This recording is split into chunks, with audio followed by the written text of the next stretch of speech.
Your first job isn't going to define your career. Sometimes even your degrees, right, won't define your whole career. Ultimately, what will matter is the relationships you build and the leaders you learn from along the way. Welcome to the Spartan Scoop. I'm your host, Chris DeCoke, and today we have an incredible conversation lined up for you. If you're feeling anxious about the job market, wondering how AI is going to impact your career prospects, or just trying to figure out how to make your resume stand out from the hundreds of other applications flooding recruiters' inboxes, then this episode is for you.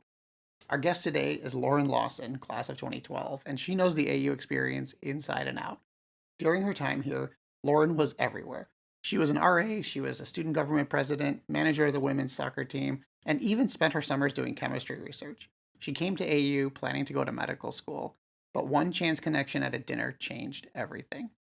Today, Lauren is a lead recruiter for Playlist Technologies, the parent company behind MindBody, ClassPass, and Booker. And here's the thing, this year alone, she's already reviewed over 10,000 resumes. That's right, 10,000. So when she talks about what makes a candidate stand out, she's not just guessing, she's speaking from daily experience in the trenches of talent acquisition. In this conversation, we're going to tackle some of the biggest questions on students' minds right now. We'll talk about the elephant in the room, AI and its impact on entry-level jobs. We'll dig into what actually makes a resume get noticed when recruiters are drowning in applications. Lauren will share why she's never had to traditionally apply for a job in her entire career, and more importantly, how you can build the kind of network that opens those same doors. We'll also get into the biggest mistakes candidates make, the one thing that disqualifies more people than anything else, and why your relationship with your future manager matters more than the company name on your business card. Whether you're a freshman just starting to think about your career path, or a senior or recent grad actively job hunting right now, Lauren has insights that will change how you approach your professional development. So let's dive in. Here's my conversation with Lauren Lawson. Can you introduce yourself a little bit? Tell us about yourself. What's your role? So my name is Lauren Lawson. I was a AU grad back in 2012, and back then I was very involved in campus if you knew me. So I was an RA, I was student government president, I managed our women's soccer team. I even spent my summers in the chem lab doing research. And so since then, I've built a career in talent acquisition, retention, development across both public and private companies, including fast scaling startups. And so most of my career has been spent in the high growth space. Today, I'm a lead recruiter for Playlist Technologies, the parent company for companies like MindBody, ClassPass, and Booker, where I help connect people with meaningful work and support the growth of our global teams. Awesome. Well, thank you so much for joining us today to talk about some of these really pressing issues around job searching. What first drew you into the world of talent and career development and this role that you're in right now? Yeah, funny enough, I studied Spanish and health science at AU, which in my role as it stands today is perfectly aligned with what I'm doing. But it wasn't the case my entire career, and my path wasn't a straight line. I intended to go to medical school, and like so many of us in HR, people in culture careers, I fell into it. Coincidentally, I had a resident when I was an RA who introduced me to her nursing cohort, and essentially a friend of a friend who I met one time introduced me to my first ever recruiting role. It started off as a maternity leave coverage, and they loved me and I loved them, and I stayed and started my career there and just have continued along in the talent and the people and culture space ever since. So while that wasn't my original intent, it was one referral, one connection, right, one dinner that set me on a path that's now been my career.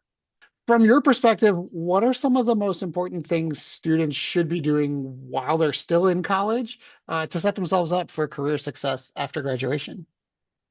I think one thing that I learned very quickly when I left the friendly confines of AU was that academia is a safety net, right? Everyone is at your back. You have a lot of tailwinds really pushing you forward to achieve and really be who you are and what you want to achieve. Unfortunately, I hate to be the bearer of reality that when you hit the real world, that's not the case. I think ultimately what students can do now and throughout their careers is really to build out that network, like we just touched on. I think that's going to be the key. I am a person, a candidate who has never had to apply for a job in the traditional sense. And what I mean by that is every role I've had has either come from being referred or recruited to it. Now, as someone in talent, I will tell you that is exceedingly rare. It's rare for that to happen once, let alone for your entire career. So maybe I need to play the lotto. I've been struck by lightning. I've been very, very lucky. But if I start to look at that and peel back the layers, the luck really isn't luck. It's that I set myself up for opportunities and leveraged my network in order to get there. And so even my current role, I've worked with my manager now in my last 3 roles, right? We've been together for 3 companies in a row. And so I even say now, like, I don't know what I would have done with if I hadn't known her, right? I don't know where I'd be right now. And so I think you can invest in your current relationships, right? All those that you know, not only on campus, but through your jobs, your family, connect with all those folks and ultimately stay open to building connections. You never know who you're going to meet, especially if you have connections IRL, right? We need to leverage those too and remember those folks. And we can, of course, keep them in our own file or perhaps on like a LinkedIn, connect with them in another professional setting. But I'd say that is so important. Outside of that, I'd say you can also continue to invest in your professional development. So whether that's through courses, certificates, podcasts, books. I'm an avid reader. I always have something that I'm listening to. Usually it's really nice to be able to listen to those books and learn and build my own professional skill set. So whether that be, asking better questions, especially in the age of infinite information, I think there's a lot that we can constantly do to evolve, to ultimately maybe even spark conversations that could lead to your next opportunity. I once even had a CEO who said that all of us should listen to at least a podcast or a book at all times, because that's just information you can use to potentially connect with a potential client or colleague or network. And so keeping more information at your disposal that you can readily use can be a way that you can bridge connections with a diverse group of people. So that leads nicely into my next question for you. So as you see new grads entering the workforce, what kind of traits or habits stand out to you as signs that they're ready to enter the workforce? So I'd say 2 things are typically the standout for me, and not just for fresh grads, again, across the board. I think if you can do these 2 things, it will set you apart for the rest of your career. I think one is the ability to articulate clearly your success, right? Don't just list out the responsibilities, show the results with metrics, percentages, time saved, people led. That's true both in a resume or interview setting. Second, and this is more for the interview or the in-person interactions, is your executive presence, right? Ultimately, the candidates who stand out are the ones who present themselves with clarity, with confidence, and with connection. So pair that with your results, right? With your presence. And ultimately, that candidate is more likely to move forward, right? We have a more rich conversation.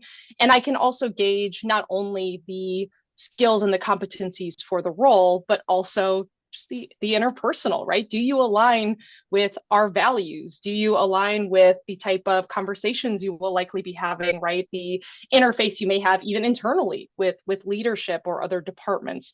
And so I think candidates that are able to do both, blend those 2 things together, generally are going to get more opportunities and succeed in an interview process and likely get that offer. Yeah, no, thank you. Those are great tips. I think those are often something, you're so focused on kind of like what your answers are going to be that it's easy to forget to think about how you're presenting those answers and how you're kind of presenting yourself in the moment as well. That's right. Because ultimately your interviewer and your hiring manager, they're people too, right? So we need to connect with them, because at the end of the day, sure, I have to know you have the skill set, but also an employer is evaluating, do we want to work with you, right? Do we see you as someone in our ecosystem in the long term? And that won't necessarily come across if all you're focused on is right, your aptitudes. It's part of the person in front of you as well. Thinking about the job market today, how would you describe the current job market for recent graduates? I know that's a charged question right now. Sure. Sure.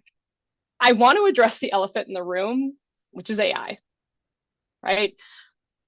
The CEO of Anthropic recently said that AI could eliminate up to 50% of entry level white collar jobs by 2030, right? It is end of 2025, and Ari indeed has indicated some similar stats that even in this first year, we've already lost about 30% of the entry level volume of jobs that were typically on these boards.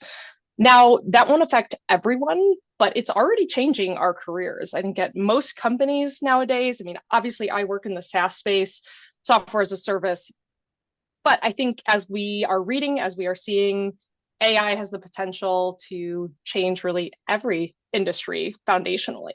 So, that said, I think for most of us, we need to evolve to use AI because our companies are seeing it as opportunities for productivity and to give a competitive advantage. Now, I think eventually will that plateau. I think there's some thought that thinks that yes, eventually everyone's going to catch up and it'll kind of level the playing field, although we don't know what tools will exist then, so more to follow.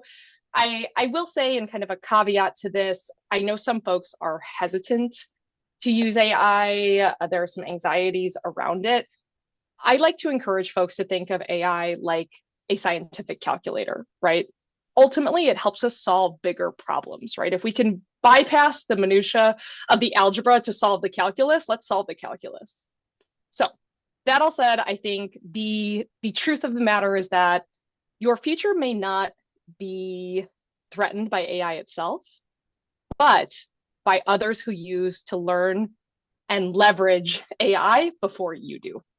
I think ultimately we are going to start prioritizing those candidates, those skill sets that do know how to supplement, right, your own noggin, as we say on my team, with that practical knowledge that comes from, right, these language models. So I would say on that note, if let's say you don't know where to go next, you maybe don't have a job offer in hand, you need some more prospects, perhaps consider of your certifications and continuing education to experiment with some AI tools, maybe take a free course. I know there are even some of the big companies, OpenAI, that are starting to offer certifications. So I think ultimately being an early adopter and starting to learn how to not just use it as a Google, right, to answer questions, but to use it as a supplement to enhance your work will likely give you a competitive edge. With that, with the state of the current job market, we know AI is very disruptive. Are there any particular kind of pitfalls or challenges that you see new grads facing as they enter this job market? And then, what kind of strategies can they use to help them overcome those? You mentioned continuous learning and trying to, make sure that you're standing out. Is there anything else that comes to mind?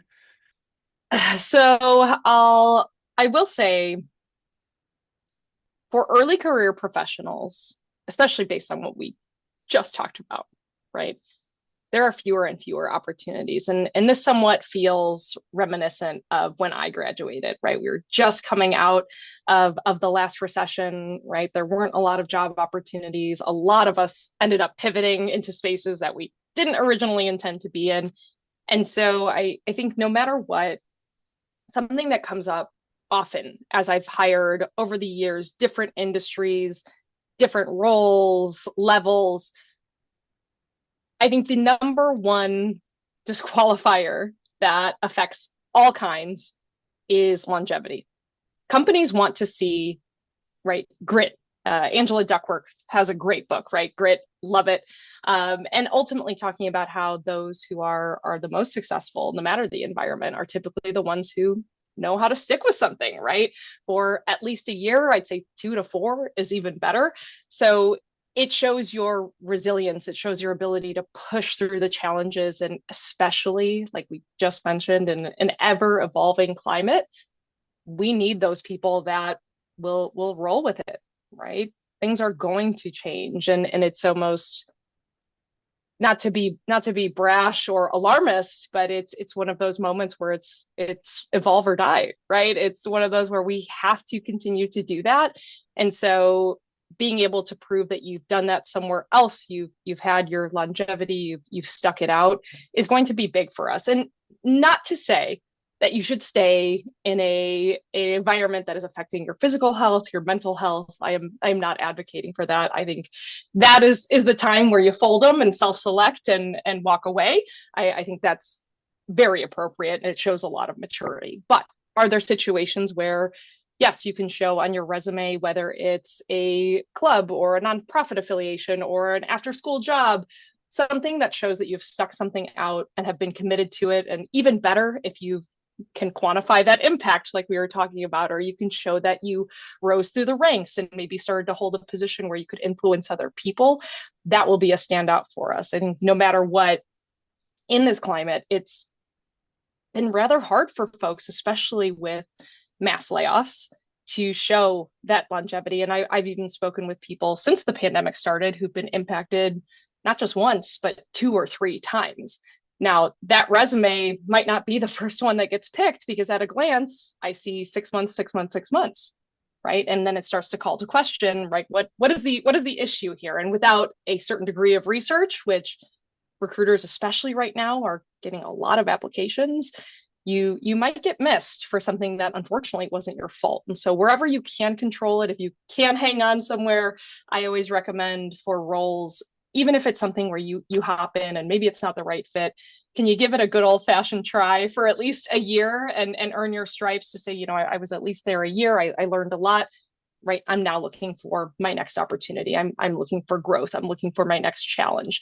That will be a lot more compelling than if you have a couple of those, 3-6 month stints that don't really show me what you advanced in your career. Yeah, that's so interesting. So even in education, we talk a lot about resiliency. It sounds like that concept kind of carries through into the working world as well, right? Absolutely, especially if you plan on going into, right, high pressure, high volume environments. Sales comes to mind, right? I think every sales manager out there wants someone who can roll with it, especially if your package is changing over time, if your vertical is changing. Now you're expected to pivot to a different team, a different motion. It's crucial to know that you can do that. And so again, as we look at our environments, especially with AI and the way everything is going to evolve around us, knowing that regardless of what happens, the change that happens, you're adaptable and someone that we see in the long arc of your tenure. Let's talk a little bit about resumes. Yeah, sure. What makes a student or a recent grad resume stand out to employers? Like you said, recruiters are getting a ton of applications right now. What makes you stop and look at a resume? Always frame your bullets with outcomes. So as we mentioned earlier, it's a lot more compelling to know that you achieved something. You weren't just checking off a task list, right? Because ultimately, let's say I do get 10 interviews or 10 applications, 100 applications, 1,000 applications for one role. How do I pick the folks to meet? Ultimately, I will look at things like tenure. Do you have, of course, any sort of affiliation to the industry? That's all helpful. But let's say this is a true entry level role and everything is created equal regardless of your degree or what you've done. Those that will stand out, much like the traditional roles and resume bullets, it's those who can show that they made a quantifiable impact. So I know you don't necessarily think of it, well, I was volunteering, what do I say about that, right? Of course, I did the tasks, and what else is there to say? Can you talk about volume? Can you talk about people led? Was there a time savings? What was your impact? Ultimately, I want to know the proof of what you did, right? Proof to me that you were good at it. I don't just want a job description. I can read a job description, right? So what makes you suitable for this role? And so I think your resume bullets, and of course, as a supplement to your interview, really help to tell that story. And so I think that's something that is oftentimes amiss early career, where you just don't think about it. You just don't think to add that level of detail. You don't think it really matters. But again, if all I have is 100 of you and you all thought the same thing, and I don't have anything quantifiable except for one that said I was able to balance my part-time work with my full-time course load, and ultimately led 5 people in volunteer activities that generated $10,000 over the course of the year, that is more than what a lot of other folks will share, and is, again, a lot more of a compelling story. So at the very least, what I typically say is you need to make yourself marketable enough to rise to the top of that group, because not every employer is using an AI to screen that sort of thing. I do them myself at my company. I look through thousands, I think already this year, over 10,000 resumes myself. Oh, Quite a few, quite a few. And I think yeah. we end up hiring right less than 1% of that. And so how do I decide how to manage my time as a recruiter, as a TA team? How do I protect my hiring manager time? I'm going to go after the ones that I think might have the highest impact. And if you've already proven it for me, you've done my job for me. Then we can have a much richer conversation once I get you on the phone. Yeah, no, that's excellent. So you mentioned a few times in this answer that it's not Mm-hmm. necessarily just jobs, right? It's things like volunteering, I think, other leadership opportunities. So can you give us a little bit of insight of how students who maybe don't have a ton of work experience could highlight things like internships and class projects and, leadership roles on a resume? That's exactly it. Follow that same format for everything you put on your resume. It doesn't matter. I mean, I've seen folks who, for example, go into, let's just use sales as the example we used earlier, right? AU as a business school, I know quite a few of you go into sales careers. That all said, I think for some, I've seen really interesting ways to utilize your history to get you that first job as an SDR, BDR, right, territory manager, AE. One of those things that you can do is, let's say, yeah, you're in a group, a sports team, a fraternity, a sorority, right? One of those things. Again, has there been somewhere that is applicable to whatever that sales cycle looks like, right? Again, in terms of volume, I'm sure there was some sort of philanthropy. What went into that, right? Give me some more of the numbers. Give me some more of the outcome. Did you coordinate people? Were you a treasurer? Did you hold a leadership position? Anything that you can include that shows your progression and your impact will be impactful no matter the arena. I'm not as particular with the entry level folks on what that is. Obviously, it helps if it's mission aligned or industry aligned to what we're looking for. But for some, it won't necessarily matter. And so again, it doesn't matter the space, whether it was volunteer or paid or unpaid or school related or sports related. Just show your impact, show your progression, and that will speak for itself. Yeah. Excellent. Yeah. So no matter really what the experience is, if you can show what you actually achieved instead of just what you did, right? That's helpful. Yes, exactly, exactly. And I always recommend to keep your resume, your LinkedIn, a living document, updated Mhm. at all times, because you will forget. You don't want to be developing a resume when it's time to leave that job, or you feel like you need to leave that job. That's even worse. As you go, start using it to document your success stories along the way. That's when it's the freshest. That's when you have the most detail. And of course, you don't have to include it all. You can keep a totally separate doc where you have your entire highlight reel. And of course, then customize that application, that resume for the skills that do matter or are applicable. But I would continue to make that a living, breathing document as you go on, at least once a quarter or once every 6 months maybe, to make sure that you're capturing all of your successes and still have access to the data to do it. There's nothing worse than you leave a job or get terminated from a job or get laid off from a job, and now you have no metrics, no numbers, no way to quantifiably prove it. And so start collecting that data while you're still there. Yeah. Yeah. Work a little bit ahead. That's excellent advice. Mm. All right. So now you've put together a stellar resume with all of this advice and you've gotten that interview. What advice would you have for students about preparing for an interview, especially if Mm-hmm. they're a little bit nervous or maybe they don't have a ton of experience interviewing? If I were to even say cold apply for something that I had to interview for today, what I would start with is take the job description. Job description has bullets, right, of all the anticipated duties, requirements, etc. So at least for the duty section, take a look.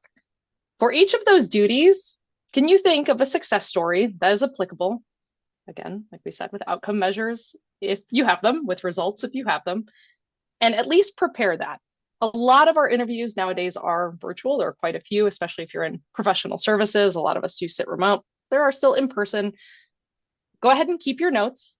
I would take a notebook, your portfolio, whatever it is, right? Your billfolio, write all of those success stories down.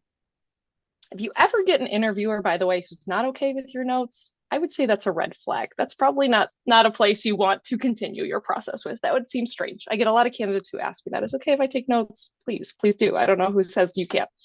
That all said, have all of your success stories written down, right? From there, I would first practice articulating those in a mirror. I got this advice a long time ago. And to that person's credit, I wish I knew who it was. Whoever you are out there, it was great advice. There is nothing more awkward than interviewing yourself in a mirror or giving a speech, a public engagement, right, in a mirror. That will already start to shake out. Is the language what I want? Is my tone what I want? From there, of course, you can grab a friend, a partner, a professor. I'm sure all of you would be open to it, right?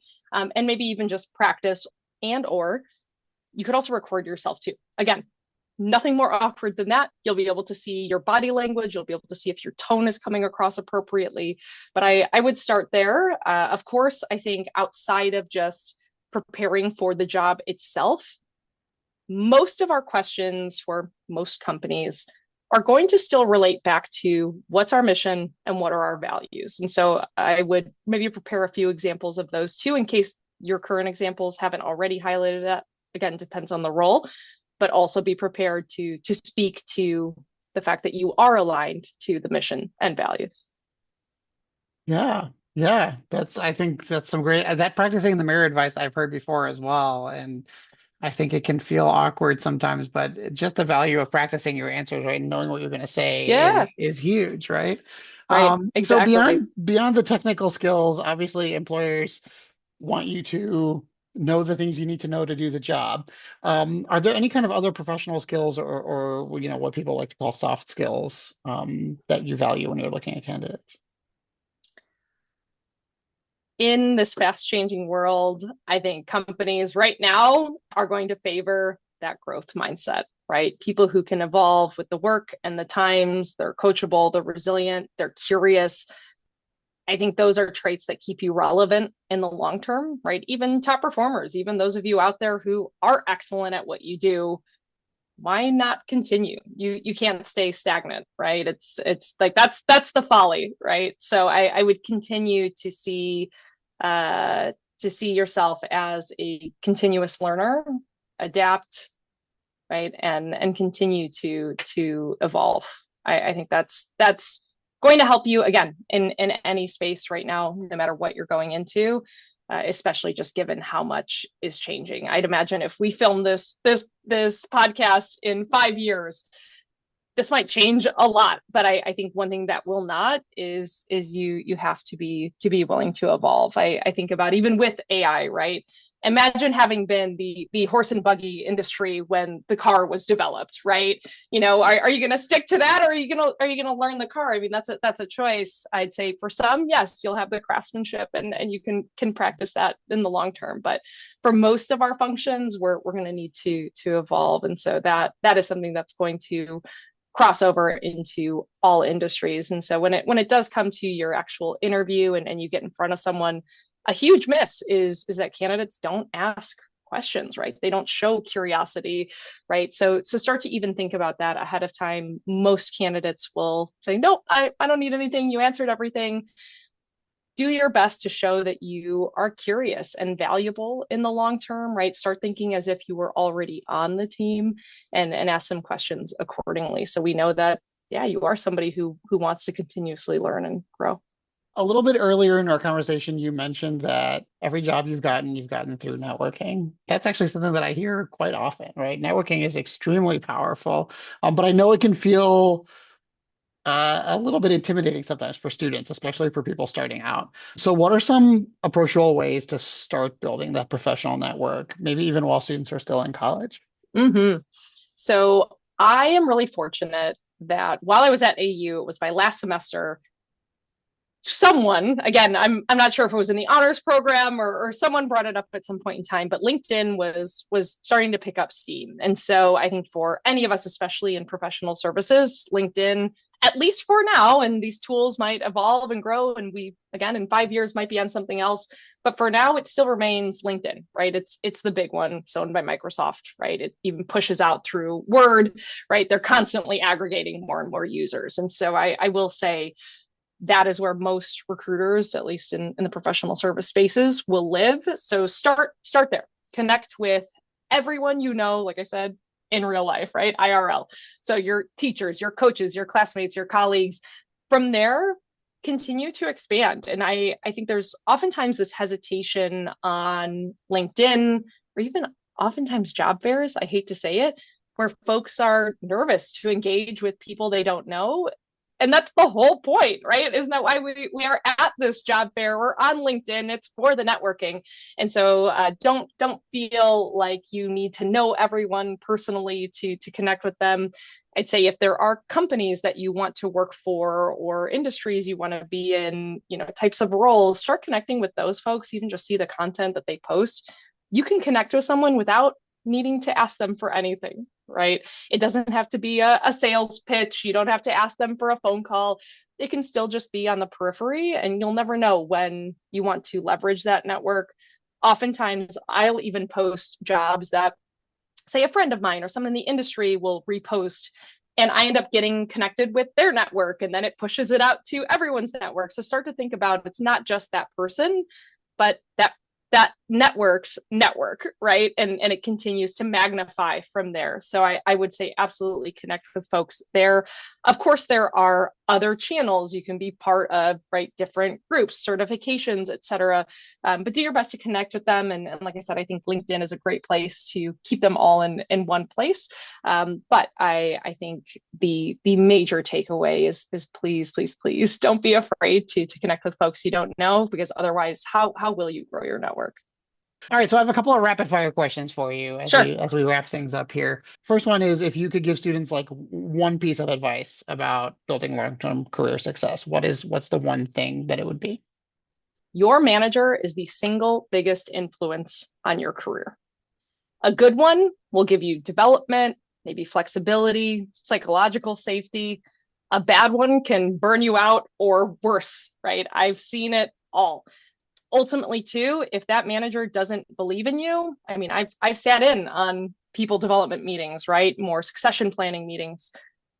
If you have a strained relationship with your manager, they don't believe in your success, you're getting bypassed again and again for opportunities, it likely won't happen there. I hate to say it. And so start to consider that relationship.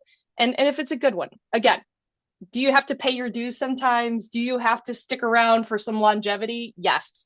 There are also roles where I've had where, yeah, it's not my perfect fit. It's not my ideal culture, but am I gaining something here? Am I developing professionally? Yes. And have they set me up for other roles where I have been happier? You bet.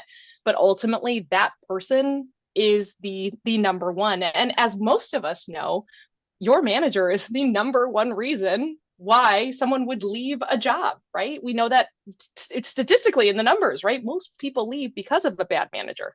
And so I would keep in mind as you're interviewing, don't just evaluate the company or the quote culture generally, evaluate that manager, ask them some thoughtful questions, and if possible, ask to speak with someone on that team.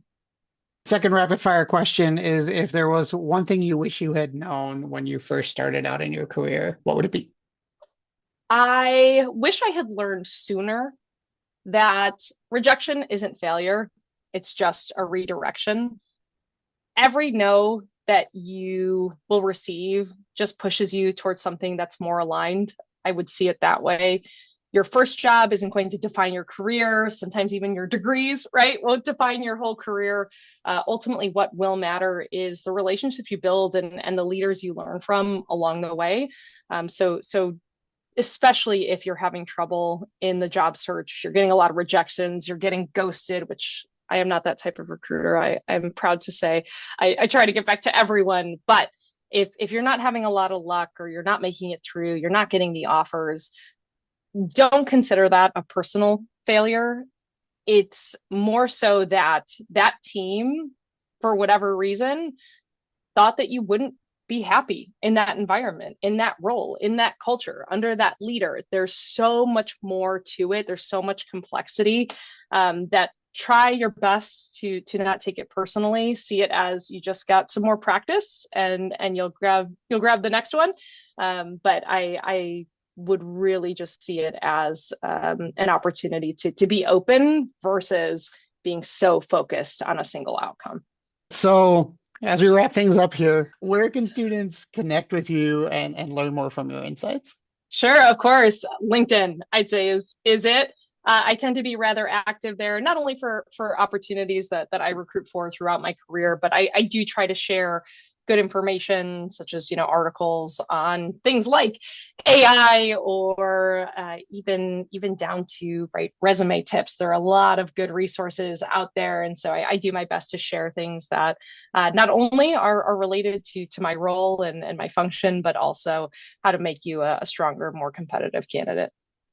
All right. Thank you so much. Thank you again for joining us and talking about some of these things. It's great to get some industry insights from someone who's living this day to day. I really hope students will take some of this advice and put it into practice and seek you out on LinkedIn. Absolutely. Absolutely. Well, best of luck, everyone.